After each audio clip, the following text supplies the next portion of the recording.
The Millionaire CEO couldn't miss the chance to humiliate his poor ex-girlfriend, who now worked as a waitress at his party. He pointed at the harp on stage and shouted, "I dumped you and became CEO, and you became a waitress. The closest you got to your dream was that."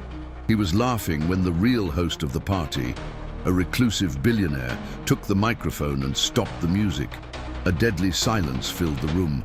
The billionaire called the waitress to the stage, put his arm around her, and looking into the CEO's eyes announced, "The grand ballroom of the Plaza Hotel in New York City was an ocean of luxury and power, and Richard Thorne navigated its waters with the confidence of a seasoned captain.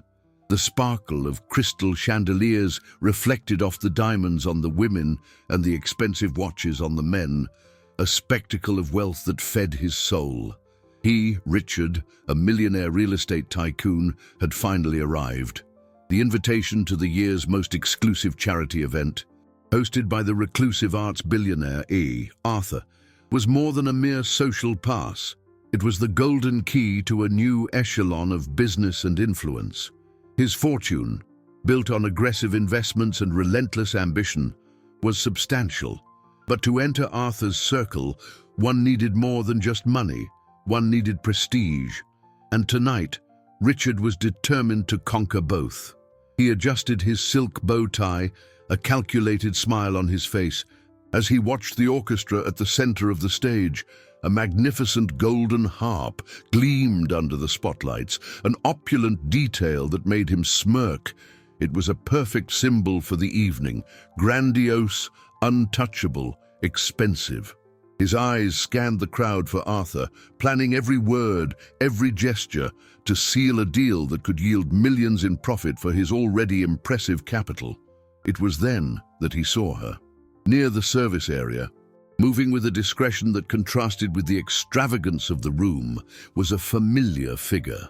Richard's heart gave a jolt, not of nostalgia, but of pure, cruel delight.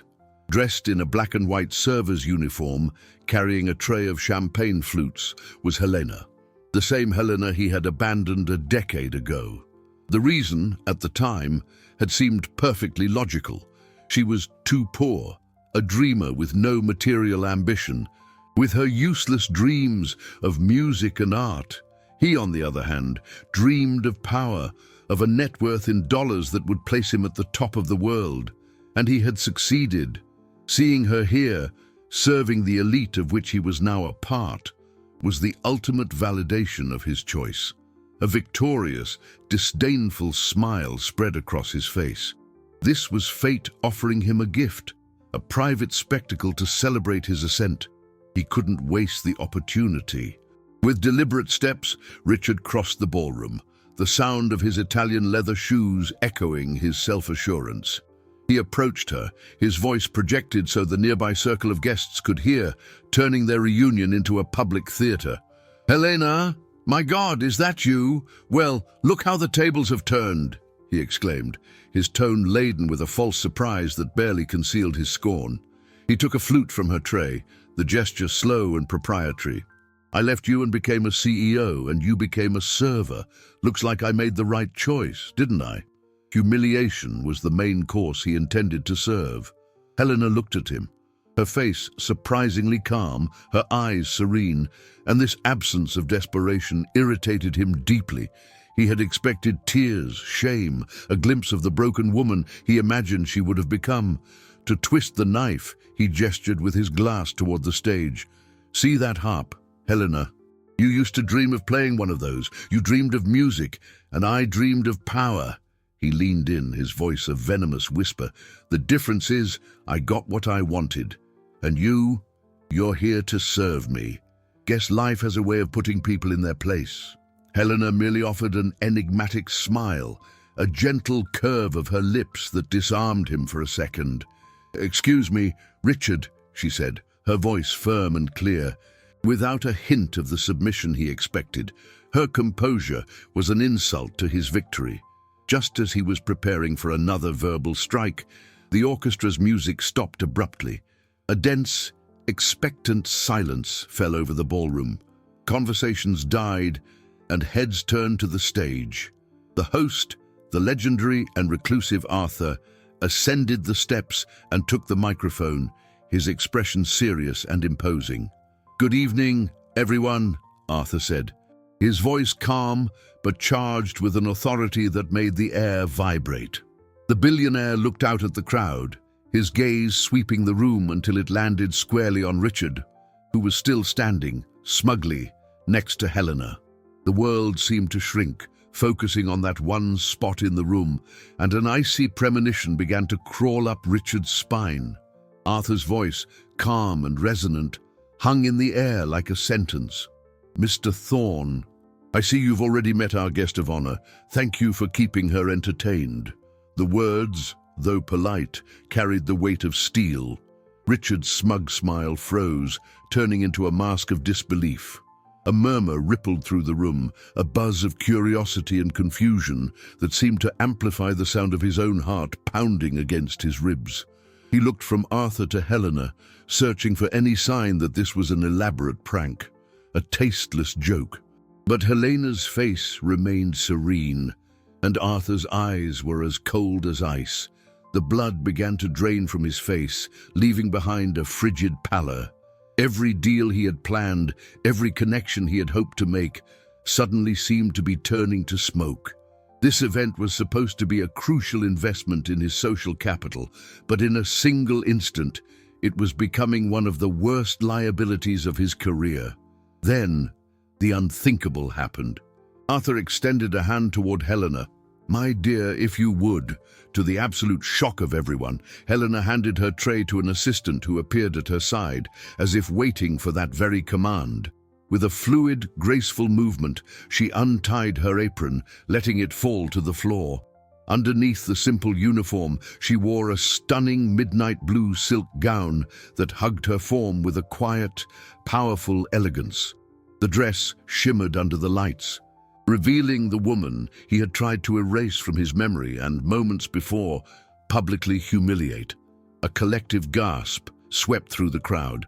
She walked toward the stage, not as a server, but as the queen of the room, each step a silent affirmation of her worth. The woman he had discarded for her lack of material wealth now displayed a class his money could never buy. Richard felt the air leave his lungs, the knot in his throat tightening to the point of suffocation. Arthur took her hand as she reached the stage, a gesture of affection and protection that was a slap across Richard's face.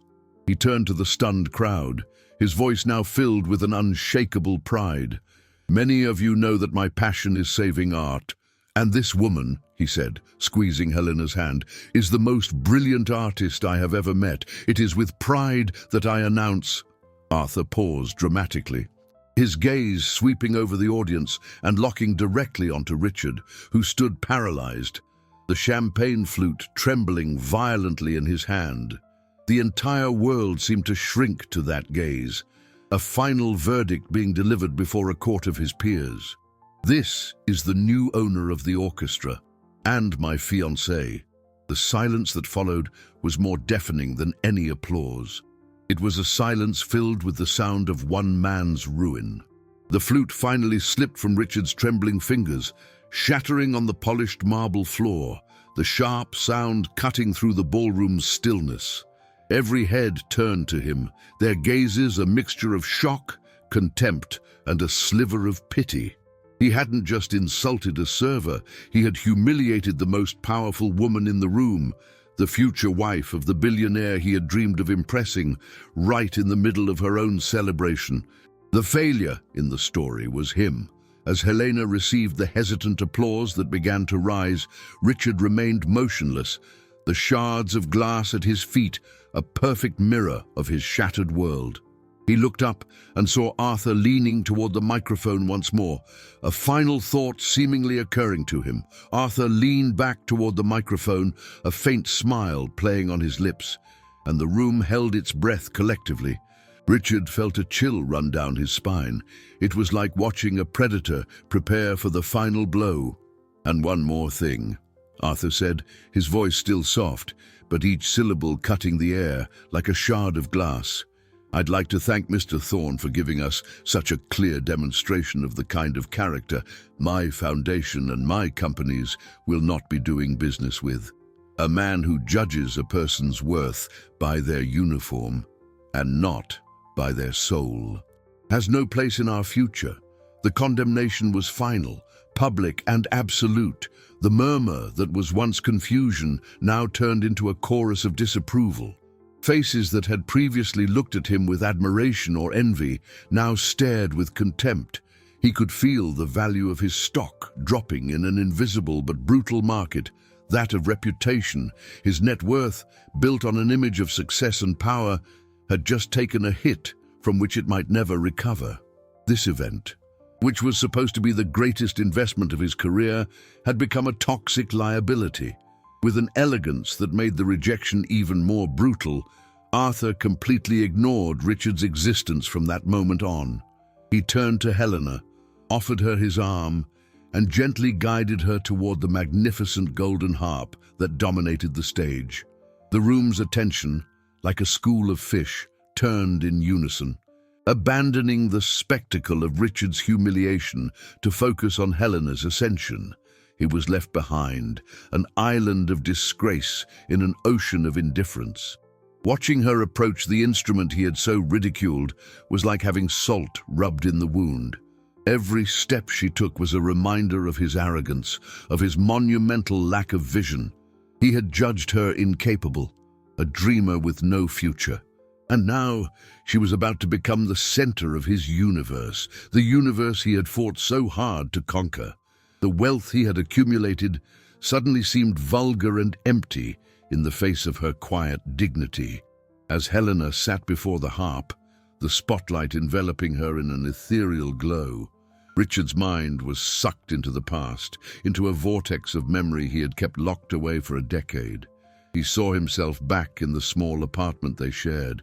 The smell of fresh paint from the wall she had painted herself to save money. She was sitting on the floor, cradling a second-hand harp, its strings worn, its wood scratched. Her fingers danced across them, drawing out a melody that was melancholic, yet full of hope.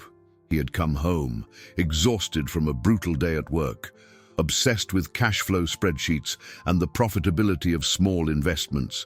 The sound of the music irritated him. "Helena, do you really think you're going to get anywhere with that?" he had said, his voice hard, impatient. "That doesn't pay the bills. It doesn't build a future. It's a hobby, and that's all.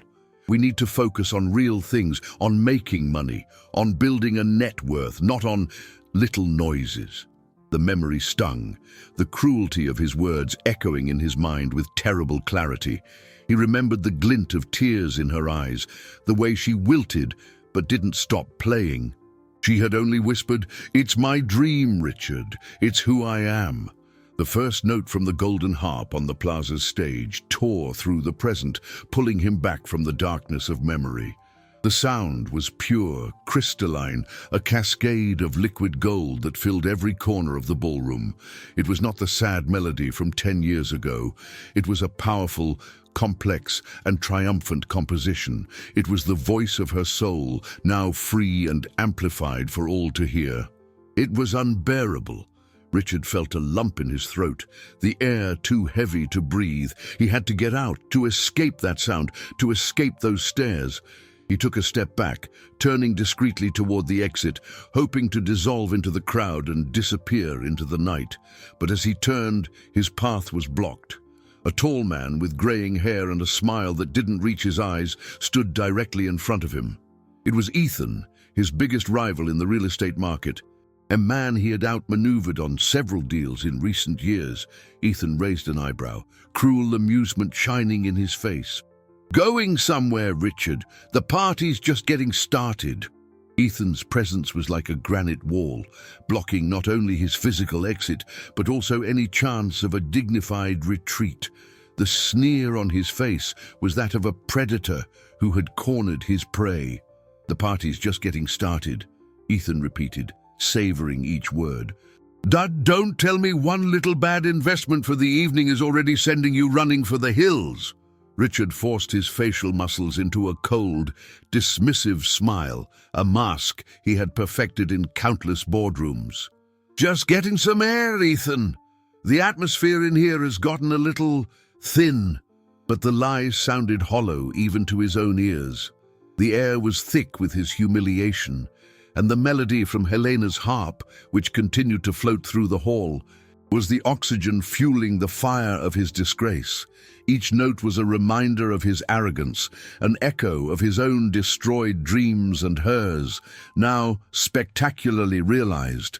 He, who prided himself on his nose for good deals and his ability to assess assets and liabilities, had just made the most catastrophic miscalculation of his life. And he had done it in front of everyone. Ethan stepped to the side, not to let him pass, but to frame him better against the light, as if displaying him in a shop window. Indeed, it's rare to see your judgment fail so spectacularly. I always took you for a master at assessing the value of things, stocks, properties, companies, but it seems your talent doesn't extend to people." The insult was direct, a poisoned arrow aimed at the heart of his pride. Richard felt the blood rush to his face. His mind, normally a cold calculator of profits and losses, was a chaotic whirlwind. He thought of the call he'd have to make to his broker on Monday, of the inevitable plunge his company's stock would take on the exchange when the story got out.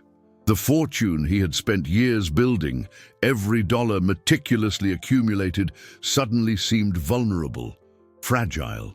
The partnership with Arthur wasn't just about money.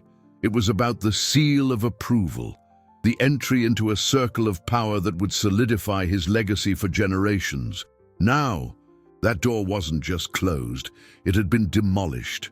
The image of his own office invaded his mind. Him, just a year ago, feet propped up on the mahogany desk, laughing on the phone after closing a deal he had snatched from Ethan at the last minute. He remembered the feeling of absolute power, the certainty that he was invincible. That day, he had toasted himself with an expensive scotch, celebrating not just the profit, but his rival's defeat. The irony was so bitter it nearly made him choke. Now the roles were reversed. It was Ethan who was savoring the victory, a victory he hadn't even had to fight for. Richard had handed it to him on a silver platter.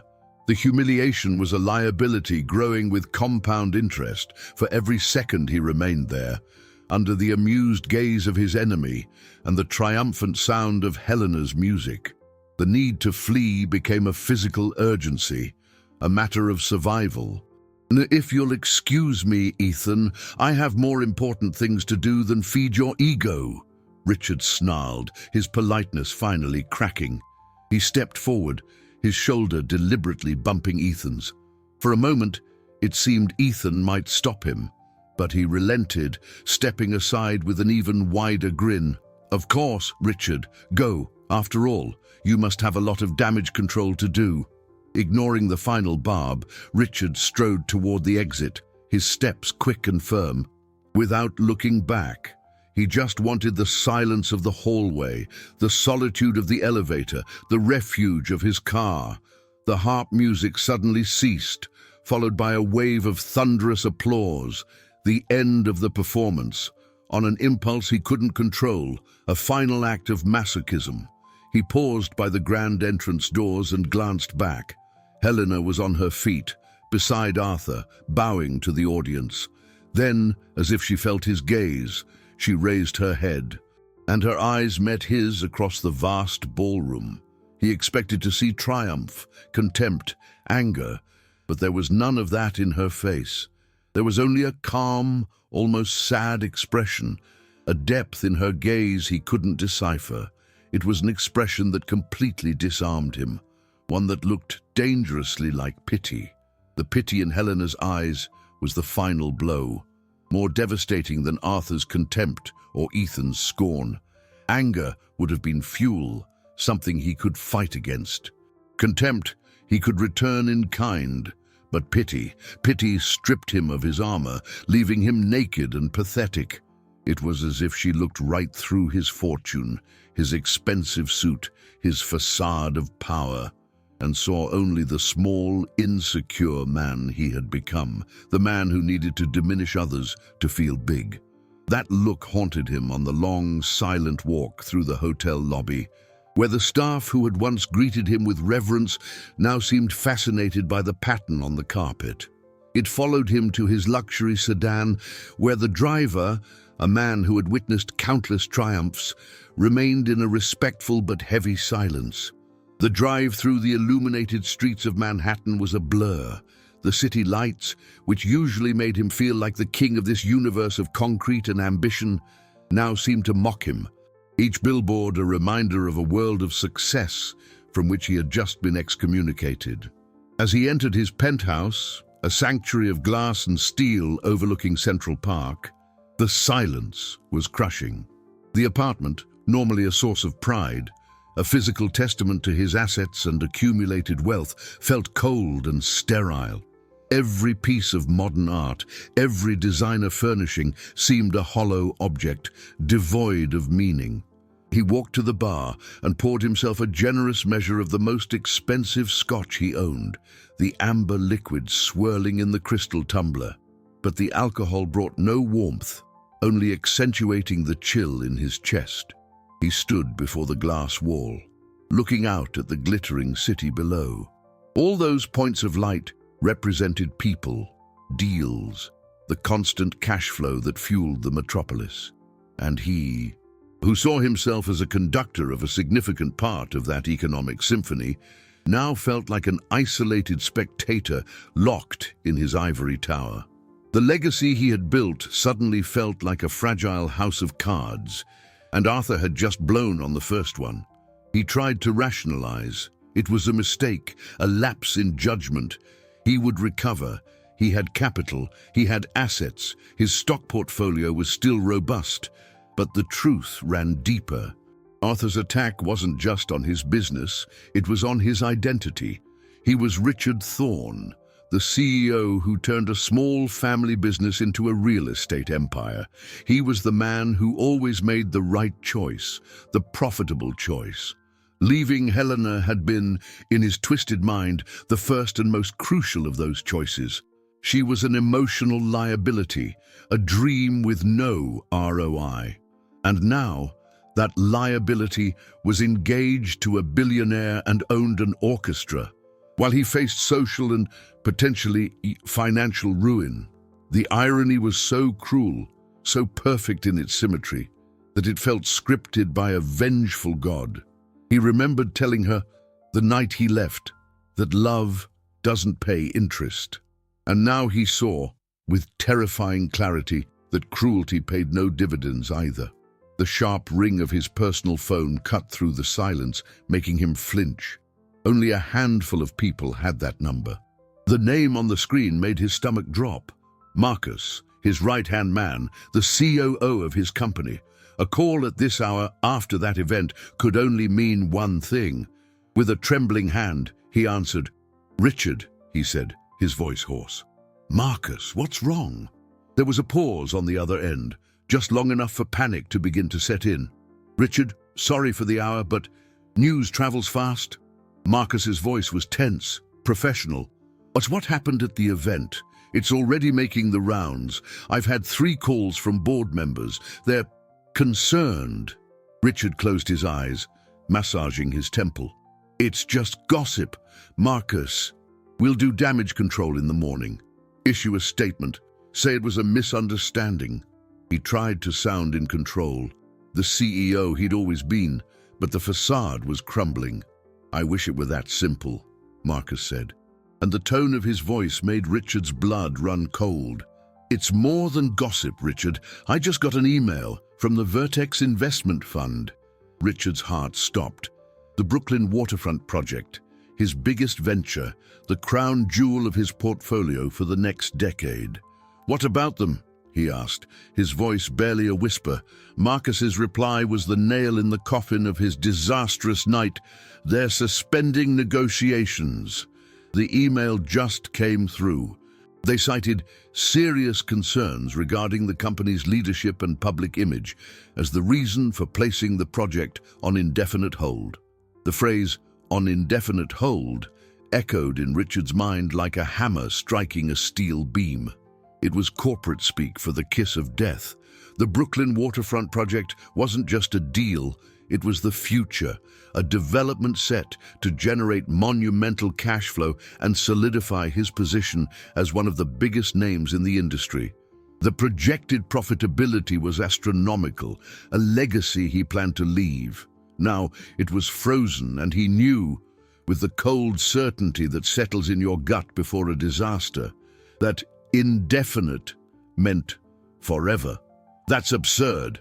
He exploded into the phone, his voice echoing in the empty room. "Call them, Marcus. Offer better terms, more guarantees, use our working capital. I don't care how, just reverse this. Our entire investment plan for the next year depends on this project." He paced back and forth, an animal trapped in his own gilded cage, the city outside indifferent to his agony. On the other end of the line, Marcus's silence was more frightening than any argument. When he finally spoke, his voice was low and grim. "Richard, I don't think more money is going to fix this. I did a quick search on the board of the Vertex Fund. Arthur is one of their largest shareholders. He's not just a member, he holds immense influence there. This wasn't a business decision, Richard, it was personal. The information hit him like a physical blow. Arthur, of course, it wasn't a coincidence, not bad luck. It was a surgical strike, calculated to cause maximum damage. Arthur hadn't just humiliated him publicly, he was dismantling his empire, piece by piece, starting with the foundation. Richard felt like an amateur chess player who had just realized his opponent wasn't just playing on a different board, but owned the entire game. His company's stock, his net worth, it all suddenly felt ethereal, vulnerable to the will of a man he had made a mortal enemy in under 5 minutes.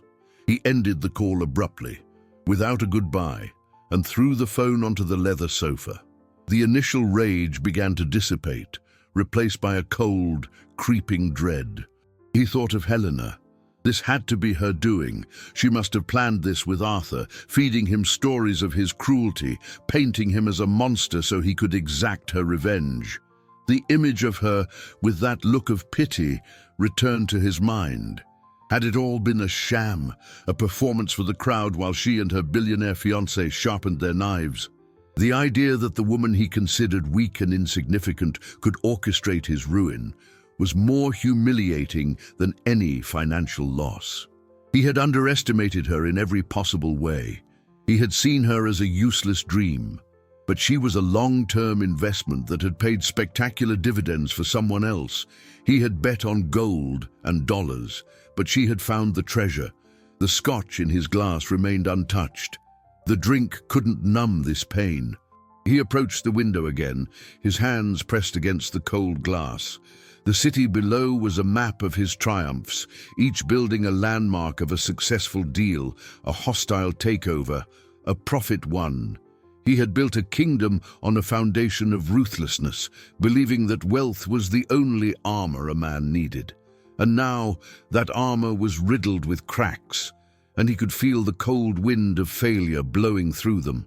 For the first time in over a decade, Richard felt poor. Not in money, but in power, in control, in future. The feeling was terrifying. In the midst of this whirlwind of despair, his personal phone rang again, the shrill sound cutting through the stillness. He turned, expecting it to be Marcus with more bad news, but the name glowing on the screen made his heart sink even further. It was a name he hadn't seen there in months, a name associated with a form of judgment that no amount of money could sway. It was his father. The name Dad glowed on the screen, a simple word that carried the weight of a lifetime of unmet expectations and silent judgments. Alfred, the patriarch, the founder of the modest construction firm Richard had transformed into a multi-million-dollar empire. They barely spoke. Alfred disapproved of Richard's methods, his business aggression. what he called the worship of capital over humanity. Richard, in turn, saw his father as a man from a bygone era, a builder of brick and mortar who didn't understand the abstract world of stocks, investment funds, and financial leverage.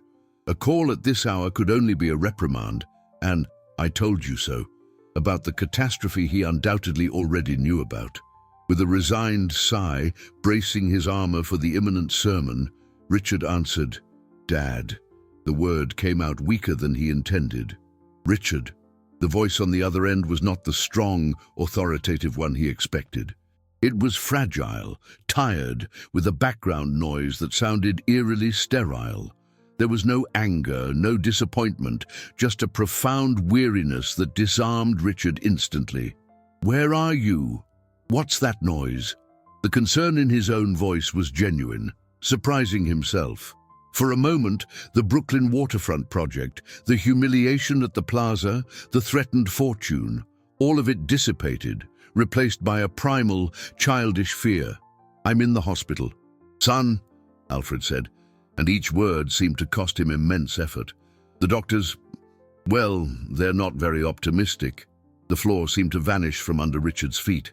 The luxury penthouse, the symbol of his power, suddenly became a glass box suspended in a void. What were assets? What was net worth in the face of his father's fragile life? What happened? "I'm on my way right now." "Which hospital?" Panic seized his voice. The calculating CEO replaced by a terrified son. "No, don't come yet. There's nothing you can do here." Alfred's voice cut him off, firm despite its weakness. "I didn't call to spoil your party. I called because I don't know how much time I have left, and there are things a man can't take to his grave. Secrets are too heavy." A chill ran through Richard. This wasn't about business or his social gaffe. This was something deeper, older. He leaned against the glass wall, the cold of the surface barely registering on his skin. "Dada, what are you talking about? Don't strain yourself." "I have to," Alfred insisted. "My whole life, I built things. Richard, buildings, a company, a family. But the most important foundation is the truth, and I built part of your life on a lie." Richard's confusion was total. "What lie?" "I built my own success. Dad, I turned your small firm into a titan. All my wealth. I earned it." He heard a sound that might have been a faint, sad laugh from the other end. "You're brilliant, son, brilliant and ruthless, but even the tallest skyscraper needs solid ground to start on, and your ground was prepared by me in a way you never knew." Richard remained silent, his heart beating erratically. The turning point of the night hadn't been in the ballroom. It was happening now, in this phone call, a revelation that promised to shake not just his future, but the entire structure of his past. "That girl? Helena?"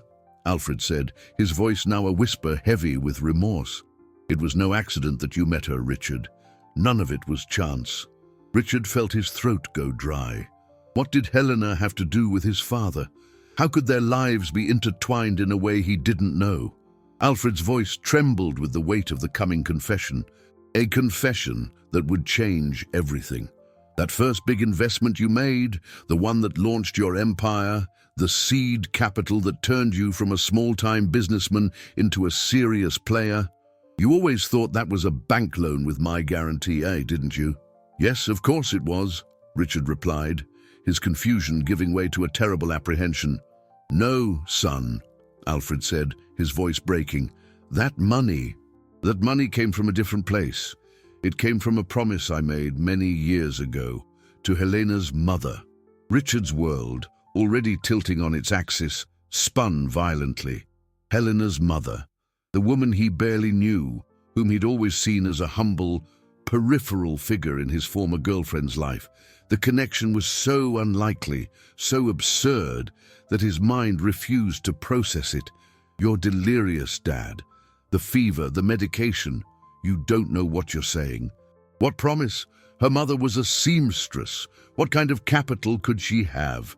He tried to impose logic on a situation that was dissolving into surrealism, but the conviction in his father's voice, however weak, was unshakable. "Listen, Richard, just listen," Alfred said, his breathing heavy on the line. Lena, Helena's mother, wasn't just a seamstress. Her husband, Helena's father, was a genius, a brilliant man, an engineer who, back in the 80s, developed a revolutionary construction method, something that could have changed the industry forever. But he was a dreamer, not a businessman. No one would listen to him. Richard sat down heavily on the leather sofa, the glass of scotch forgotten on the coffee table. The story felt like a dark fairy tale. He vaguely remembered Helena's father, a quiet, kind man who had passed away when they were still dating. He never knew the details, only that it had been a sudden illness. Helena rarely spoke of him. The pain was too deep. "I was the only one who believed in him," Alfred continued. "We became friends. He showed me his plans, his prototypes. It was genius. I didn't have the money to fund the patent back then, but I promised him that if I ever did, I'd invest in him. He trusted me.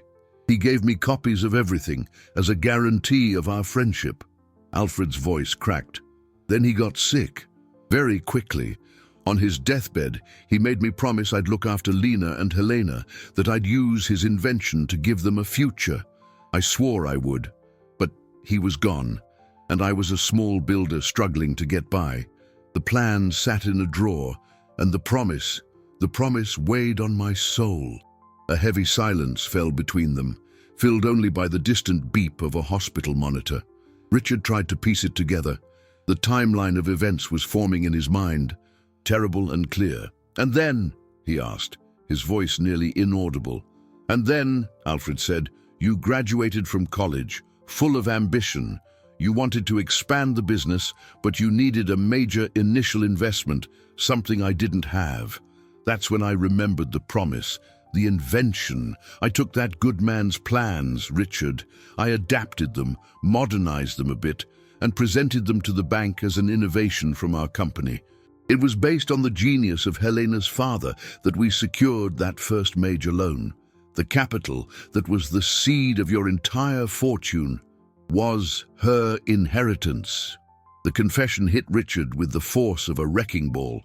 His entire self-made man narrative, the myth of the financial genius who built an empire from nothing, was a sham. He hadn't started from scratch. He had started with the fruits of a stolen genius, with the weight of a broken promise. His wealth was not just the product of his hard work, it was tainted with dishonor. "And Helena?" he managed to ask, his throat tight. "Does she know?" "No, of course not," Alfred replied. "I felt guilty for years. When you started dating her, I saw it as a chance, maybe, to redeem myself. If you married, the fortune would return to her family in a way. The promise would be fulfilled, even if crookedly. I encouraged your relationship, Richard. I always liked her, always saw her mother's strength and kindness in her. I hoped you would see it too." The irony was so crushing that Richard felt the urge to laugh, a hysterical, desperate laugh. He had not only abandoned Helena for being poor, he had abandoned her while unknowingly managing the fortune that should have been hers. He had called her a useless dreamer while living off her father's stolen dream. The humiliation in the ballroom was nothing compared to this. That had been a wound to his ego. This was a wound to his soul. Suddenly, the door to his penthouse swung open and a figure entered unannounced, making his already battered heart leap with panic. The figure who entered the penthouse was not a stranger, but someone whose presence there, at that very moment, was as unexpected as his father's confession. It was his younger sister, Clara, an idealistic lawyer who worked for a human rights NGO and with whom he maintained a cordial but distant relationship. Their worlds rarely collided. Hers was made of causes and justice, his of profit and dividends. She was pale, her eyes red and swollen, clutching her cell phone like an anchor in a storm. "I tried to call you, you didn't answer," she said, her voice trembling, completely ignoring the fact that she had just let herself into his apartment. Richard still had the phone pressed to his ear, paralyzed by Alfred's revelation. "Dad," Clara's here, he murmured into the receiver, his mind reeling to process the new layer of complexity in this surreal night. I know. I called her. Alfred's voice came from the phone, a little stronger now, as if the confession had emptied him, but also relieved him of a burden. She knows everything, Richard. She's known for years. I told her when the guilt became unbearable. She was the only one who understood, who didn't judge me. Richard looked at his sister, a woman he had always considered naive, almost childish in her belief that the world could be a fair place. But the look she returned was not one of naivete. It was one of deep, long-standing disappointment, mixed with a compassion he felt he didn't deserve. The realization that his sister saw him not as the successful older brother, but as the unwitting beneficiary of a great injustice, was another blow to his already shattered self-image. He was a stranger in his own family, the protagonist of a story in which he was the only one who didn't know the script. He called me from the hospital, said the doctor gave him a few hours, Clara said, her voice breaking. I came so we could go together. I thought you should know everything before you saw him. She came closer, taking the phone from his trembling hand and putting it on speaker on the coffee table. Alfred's faint breathing filled the silent room. Clara helped me try to make things right, as much as possible, Alfred continued, his voice a thin thread now. She was the one who encouraged me to set up an anonymous fund to finance the musical education of young talents. It was a way to honor the memory of Helena's father, to give back to the world of art what I had taken. It was through that fund that we discovered Helena's extraordinary talent.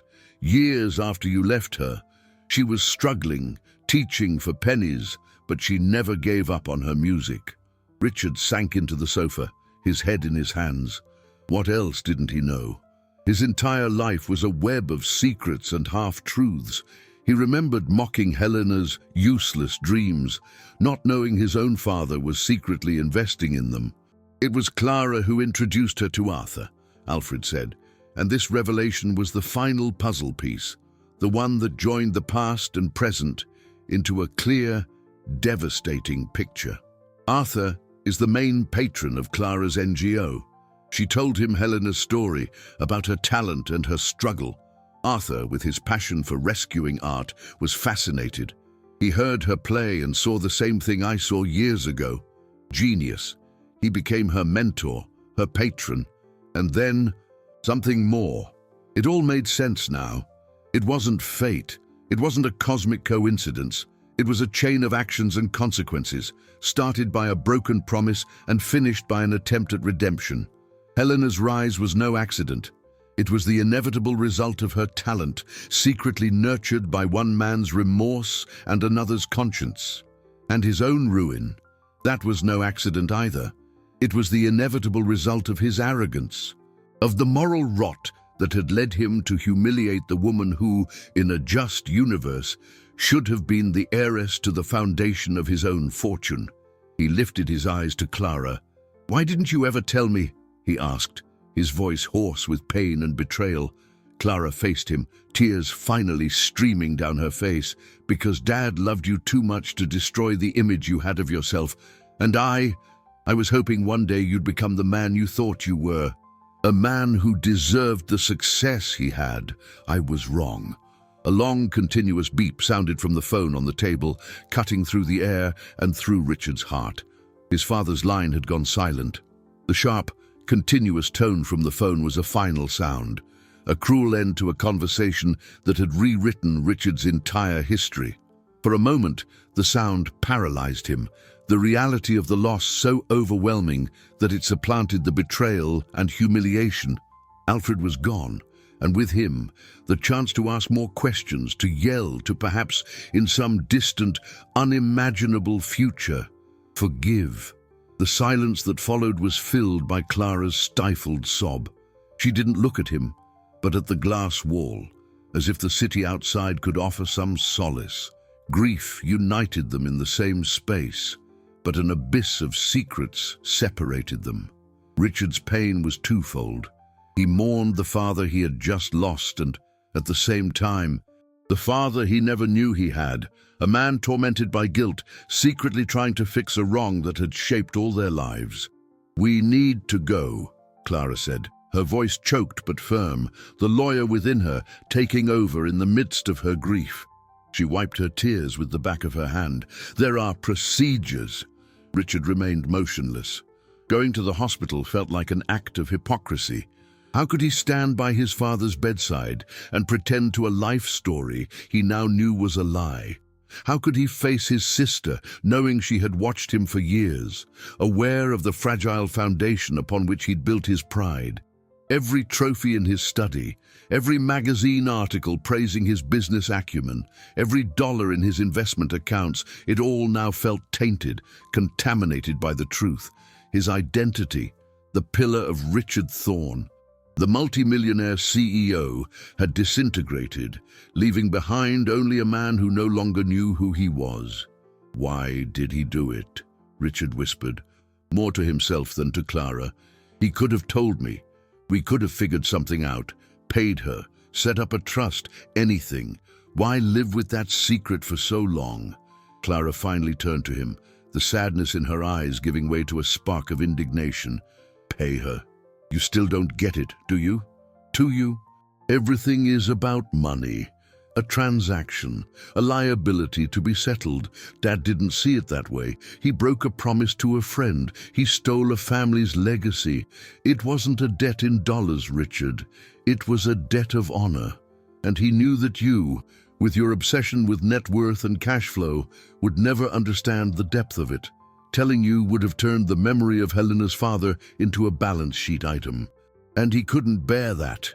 Her words hit him with the force of a slap. She was right. His first reaction had been to think of a financial solution, of how to fix the problem with capital. He hadn't thought of the pain, the injustice, the humanity of the situation. He saw the world through the lens of a balance sheet, where everything was either an asset or a liability.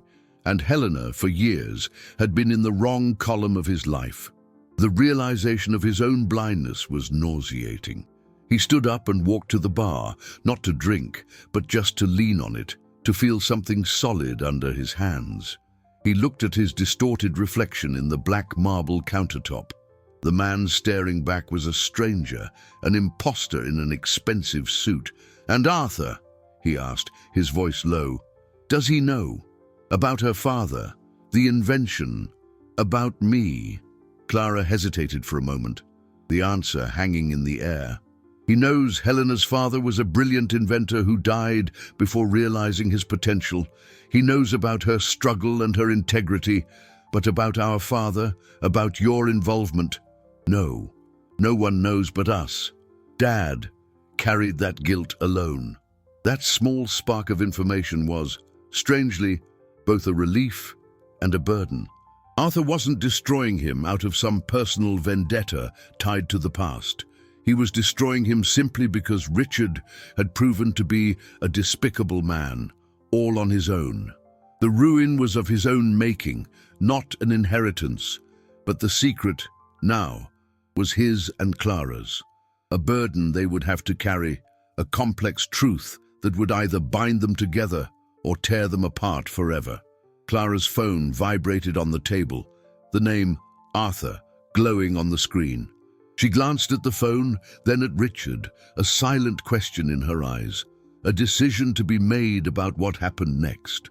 Arthur's name glowing on Clara's phone was an intrusion from the chaotic present into the somber sanctuary of their grief and revelations. Richard watched her, his heart pounding. This man, his newly declared enemy, was just a touch away, connected to his family in a way he could never have imagined. Clara hesitated, her finger hovering over the screen. Answering the call felt like a betrayal of the sacred moment of her father's death, but ignoring it could have unpredictable consequences. With a look at Richard that was a mixture of apology and resolve, she answered, her voice professional but with a fragile edge. "Arthur, good evening." Richard heard the muffled sound of a calm, deep voice from the other end. Clara moved away, walking toward the window. turning her back to him as if to shield the conversation, or perhaps to shield Richard from it. He couldn't hear Arthur's words, but he could decipher the conversation from the half he heard from Clara. Yes, I know what happened at the event. No, I wasn't there. A family emergency. She paused, listening. Her shoulder tensed. No, Arthur, I don't think that's a good idea. Now is not the time. Another pause. Longer this time. Richard saw her free hand clench into a fist. With all due respect, I don't think his business is the priority right now. There are more important things. Yes, I understand. Thank you for calling. She ended the call, remaining with her back to him for another minute, a dark silhouette against the lit-up city. When she turned, her face was pale, her expression unreadable. What did he want? Richard asked, his voice sounding harsh in his own ears. Clara sighed, a sound heavy with a weariness that seemed to go beyond the grief of the night. He wanted to know if I was okay, said he was concerned when he heard I wasn't at the event. He saw what you did to Helena, and he wanted to offer help. Help? Richard scoffed, bitterness rising like bile. He's helped enough for one night, don't you think? Freezing my company's biggest project, turning me into a social pariah? What other kind of help does he have in mind? He doesn't know we're siblings, Richard, Clara said, her voice sharp. He knows me as Clara, the lawyer from the NGO he supports, the woman who introduced him to a brilliant artist. He called to offer legal support from his foundation in case you tried any kind of retaliation against Helena. He wanted to protect her from you. The revelation hit him in an unexpected way. Arthur wasn't just playing corporate chess. He was protecting the woman he loved, and the person he turned to for that protection was, ironically, his enemy's sister. The knot of connections tightened, making the situation increasingly unbearable and complex. Arthur and Helena weren't just distant figures on a stage. They were woven into his family life, bound by secrets and loyalties he knew nothing about. "And what did you tell him?" Richard asked, the fear of her answer tightening his chest. "I told him it wouldn't be necessary," Clara replied, looking him directly in the eye. "I told him I didn't think you would do anything, that you had enough problems already." The implied vote of confidence, however minimal, was the first drop of kindness he had received all night. It was fragile, perhaps unearned, but it was there. Clara still saw him as her brother, underneath all the layers of arrogance and error. This small act of family loyalty, in the midst of the devastation, was what finally broke the dam. Richard collapsed onto the sofa, not with the anger or panic from before, but with the crushing weight of everything. The loss of his father, the truth about his fortune, the public humiliation, the love he had scorned, and which was now the source of his torment. It all converged at a single point of unbearable pain. For the first time in his adult life, Richard wept. These were not tears of self-pity or frustration, but of genuine grief. Grief for his father, for the truth, for the man he could have been, and perhaps for the woman he had lost. Clara came over and, hesitantly, sat beside him, placing a hand on his shoulder. It was a simple gesture, the first physical contact between them in years. In that moment, they were not the CEO and the activist, the wealthy and the idealist. They were just two orphans in a silent room, confronting the ruins of their past and a terrifyingly uncertain future. The night was far from over, and the dawn promised to bring not relief, but the beginning of a reckoning with the world and, more importantly, with himself. The dawn arrived not as a relief, but as a harsh, unforgiving light that exposed the disarray of the previous night. The apartment, usually a bastion of order and control, looked ravaged. Forgotten glasses, his father's phone still on the table, the echo of the silence that had settled after the tears. Clara had fallen asleep in an armchair, exhaustion finally overcoming her grief. Richard hadn't slept. He had spent the night awake, his mind replaying every revelation, every word, every look. The image of his crumbling empire mixed with the final beep of his father's phone line and the look of pity in Helena's eyes. It was all interconnected in a knot impossible to untangle. He was not the victim of a conspiracy. He was the architect of his own downfall, built on a foundation he never knew existed. The most pressing matter was no longer what the world thought of him, but what he would do with the truth he now possessed. He picked up his tablet, his hands moving with the automatism born of habit. The news was already everywhere. Gossip blogs, society columns, and worse, financial news sites. CEO Richard Thorne suffers setback at charity gala, read one headline. Sources indicate multi-billion-dollar project suspended after public gaffe, announced another. His company's stock was already in a nosedive in pre-market trading. His net worth was evaporating by the minute. The instinctual reaction, the one drilled into him by years of corporate battles, was to fight. Call his PR team, issue denials, threaten lawsuits, use his capital to silence the story. But for the first time, that reaction felt hollow, useless. Fighting the consequences without facing the cause was just postponing the inevitable. The cause wasn't the insult in the ballroom, it was the lie his life was based on. He found himself searching for Helena's name. Not the Helena he knew, but the one the world was discovering. Articles praised her prodigious talent, her meteoric rise in the classical music world. They spoke of her dedication, her passion, of how she was Arthur's protégé. In none of the stories was there any mention of him. Their decade-long relationship, the time he considered a burden, had been completely erased from her narrative. To the world, she had emerged from nowhere, a discovered genius. To him, she was a ghost from the past who had returned to haunt him with the brilliance of her success.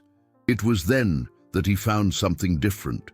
A small interview on a local music blog, given months earlier before the announcement of her position with the orchestra. The journalist asked about her inspirations, and she, to his astonishment, mentioned her father.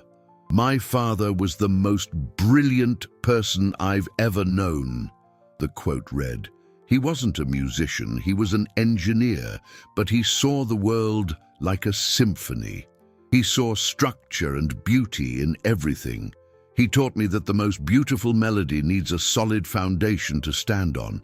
He died when I was young, before he could realize his own dreams. Everything I do, every note I play, is to honor his memory.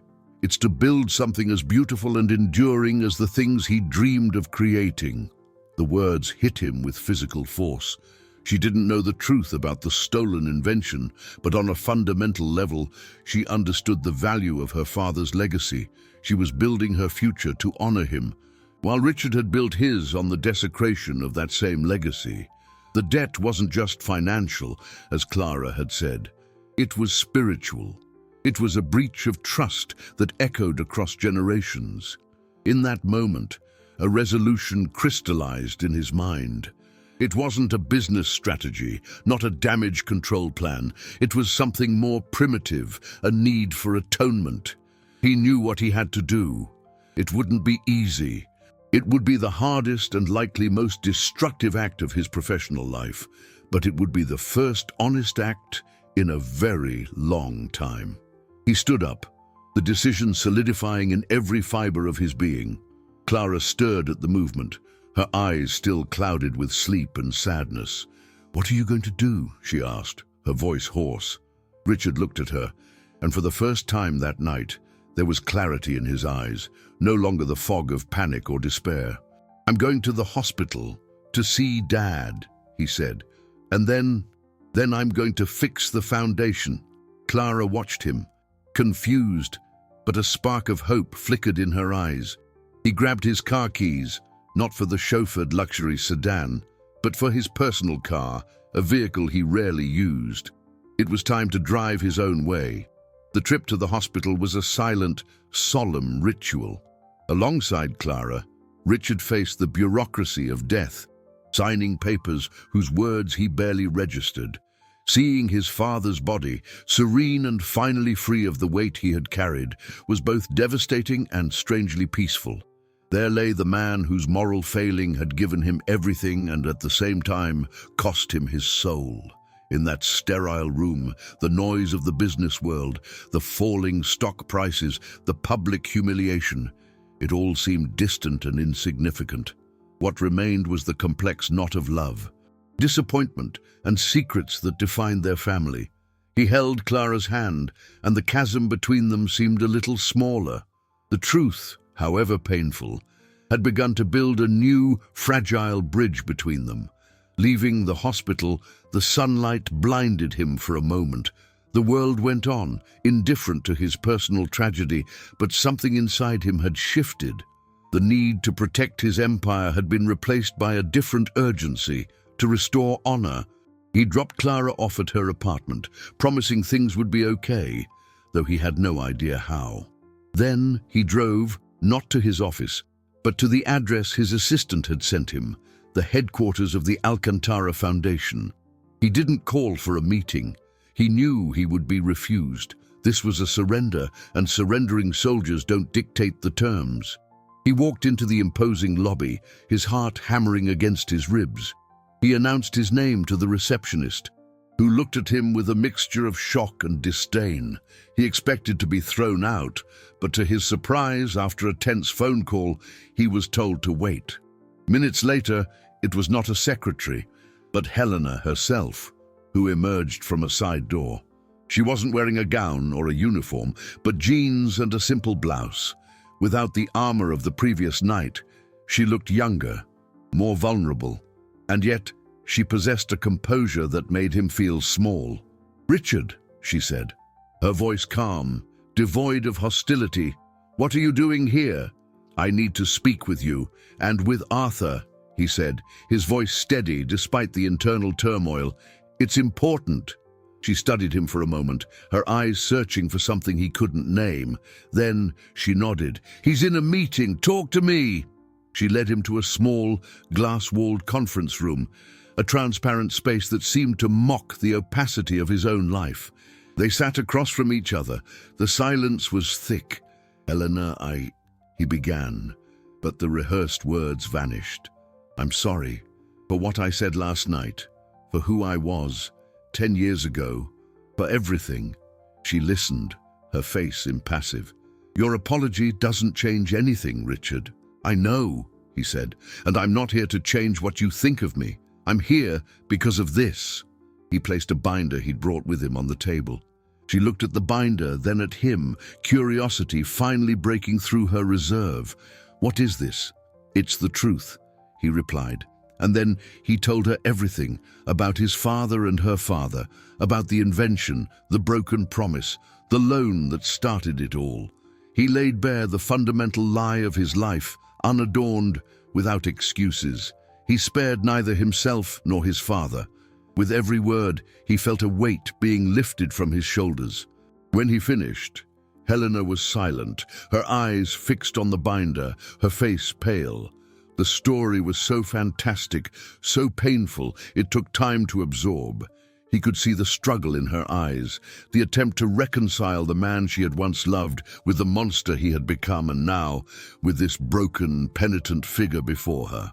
"I don't want your forgiveness," Richard continued, his voice low. "I want to do what's right. This binder contains every financial record since that first loan, and valuation of what your father's patent would have been worth, the profits it generated, the compound interest. It's an estimate, but it's as close as my accountants could get. Half of everything I own by right is yours. It is your inheritance." The door to the conference room opened, and Arthur Alcantara walked in. He was taller and more imposing than he had been on stage. His eyes, an icy blue, went from Richard to Helena's shocked face, and then to the binder on the table. "Am I interrupting something?" he asked, his voice dangerously calm. Helena looked up at her fiancé, tears finally welling. "Richard was just telling me a story," she said, her voice a whisper. "About my father." Richard stood up, facing the billionaire. His self-preservation instinct screamed at him to back down, but he ignored it. "I didn't come to ask for anything," he said to Arthur. "I came to return what was stolen." Arthur Alcantara listened to the entire story again, this time from Richard's own mouth, with Helena by his side, holding his hand. He remained silent, his expression unreadable, a master of emotional control that made Richard's behavior the night before seem all the more crude and amateurish. For Richard, every word was an act of stripping away, peeling back the layers of pride and self-attributed success until only the raw, naked truth remained. He expected anger, contempt, perhaps the satisfaction of seeing his enemy completely disarmed, but Arthur offered none of it. When Richard finished, the billionaire simply picked up the binder, flipped through the documents with the expertise of someone who understands numbers and power, and closed it. "This is substantial," Arthur said, his voice neutral. "A fortune." "It's her fortune," Richard corrected. Arthur looked at Helena, whose face was streaked with silent tears. The woman he loved, whose story of struggle had captivated him, had a past even more tragic and complex than he had imagined. He put his arm around her, a protective gesture. "What do you expect to happen now, Richard?"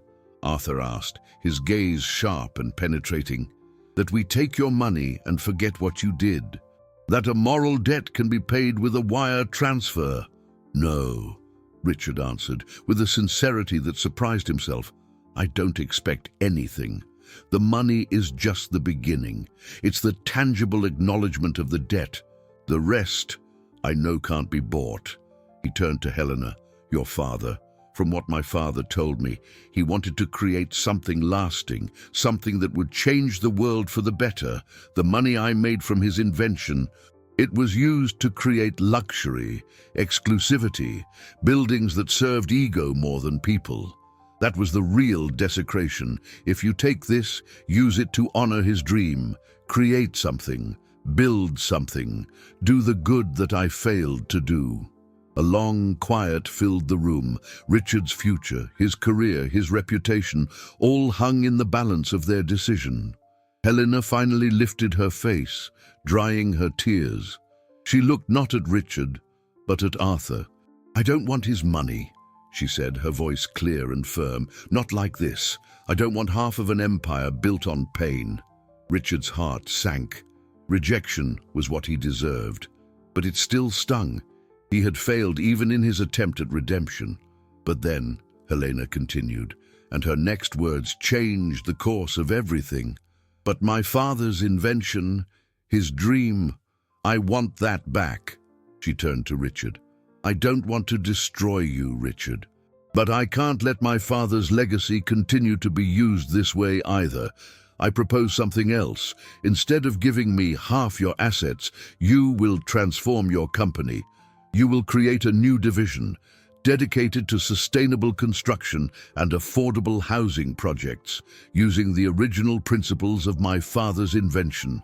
It will be run as a foundation, with the profits funneled back to fund arts and education in underserved communities. You will run it, but the board will be me, Arthur, and your sister, Clara." The proposal took his breath away. It wasn't forgiveness, it was penance, a life sentence of hard labor to repair the damage he had caused. She wasn't taking his money. She was taking his selfish purpose and giving him a new one he would have to earn every single day. It was a brilliant, just and far more difficult solution than simply signing a check. It would require a genuine transformation from him. Arthur looked at Helena with clear admiration. He nodded slowly. "It is a generous proposal, more than he deserves." He turned to Richard. "Do you accept the terms?" Richard looked at Helena, the woman he had dismissed as a useless dreamer. She was offering him not ruin, but a difficult path to redemption, a chance to build something of real value. He thought of his father, of the weight he had carried. This was the chance to finally honor that promise. "Yes," he said, his voice firm, "I accept." Months later, the ballroom at the plaza was full once again, but the event was different. It was the launch of the Dream Builders Foundation. On stage, Richard, looking more humble and sober, spoke not of profits and stock prices, but of legacy and responsibility. In the audience, Clara watched him, a quiet smile on her face. Beside her, Arthur and Helena watched. Holding hands, the orchestra, now world-famous under Helena's direction, played a new, inspiring piece she had composed. It was a melody that spoke not of triumph over others, but of overcoming oneself, of finding harmony in reparation, and of building a future on a foundation that was, at last, solid and true. Richard knew his road would be long, but for the first time, he didn't feel rich because of the money he had, but because of the chance he'd been given to become a better man.